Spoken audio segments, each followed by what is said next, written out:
थके थके मर्द जो काम करके पट्ठों का छिकाव की शिकायत करते हैं, जिस्म के दर्द की शिकायत करते। इस माजून का जो बंदा एक चम्मच खा गया नीम गर्म दूध के साथ, वो सारी रात ऐश करेगा। बिस्मिल्लाहिर्रहमानिर्रहीम, अस्सलाम वालेकुम रहमतुल्लाहि वबरकातुहू। मैं हकीम नवीद और आप देख रहे हैं मेरा यूट्यूब चैनल हकीम नवीद ऑफिशियल। आज का नुस्खा बड़ा कीमती है। इसका इस्तेमाल बनाने का तरीका और खाने का तरीका बड़ा मज़ेदार है। कमज़ोर लोग, बूढ़े लोग और छोटे बच्चे जिनका जिस्म सूखता फलता फूलता नहीं, सुस्ती रहती है, इरेक्शन सही नहीं होता, टाइमिंग का मसाला है, कुबत नहीं रही, शहवत का कम हो गया हो, उसके लिए इस नुस्खे का इस्तेमाल बेहतर। वीडियो के अंदर नजर आने वाली दो चीजें हैं, एक का नाम चारे मगज, दूसरी का नाम चारे गूंद। ये 4 और 4 8 का मरकब बनता है। ये 4 किस्म की गूंद होती है, जिसमें गूंद डाक, किकर, गुल, शीशम और गुंसर। चारे मगज के अंदर 4 मगज शामिल हैं, जिसमें मगज ख्यारीन, मगज कद्दू, मगज तरबूज और मगज खरबूजा शामिल है। 8 किस्म के मगज, 8 किस्म के गूंद है। चारे गूंदे किसी भी पंसार की दुकान से आपको आसानी से मिल सकती है, बड़ी सस्ती आइटम है। 50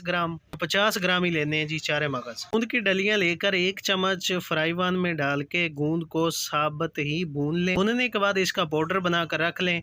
चारे मगज को अच्छी तरह धो लें, धोकर धूप में सुखाएं। सुखाने के बाद इसका पाउडर बनाएं। पाउडर बनाने के बाद जो भुनी हुई गूंदों का पाउडर होगा आपके पास, उसमें अगर भी उसमें मिक्स कर दें। दोनों के वजन के बराबर शहद मिक्स करके रख लें। माजून की शक्ल में आपके पास एक ताकत का खजाना बन जाए। एक चम्मच सुबह शाम नीम गर्म दूध के साथ खाएं। जोड़ों का दर्द, पट्ठों के अमराज, नकाहत, कमजोरी, सुस्ती और लागरी बिल्कुल खत्म हो जाएगी। थके थके मर्द जो काम करके पट्ठों का छिकाव की शिकायत करते हैं, जिस्म के दर्द की शिकायत कर, बेरगबती का शिकार है, शहवत नहीं आती, मुठ इनका नफ्स नहीं खड़ा होता, इरेक्शन नहीं आता, टाइमिंग के मसाइल हैं और पट्ठों का खिंचाव का मसला है, सुस्ती के लिए बेहतरीन नुस्खा है। नुस्खे को बनाएं, इस्तेमाल करें।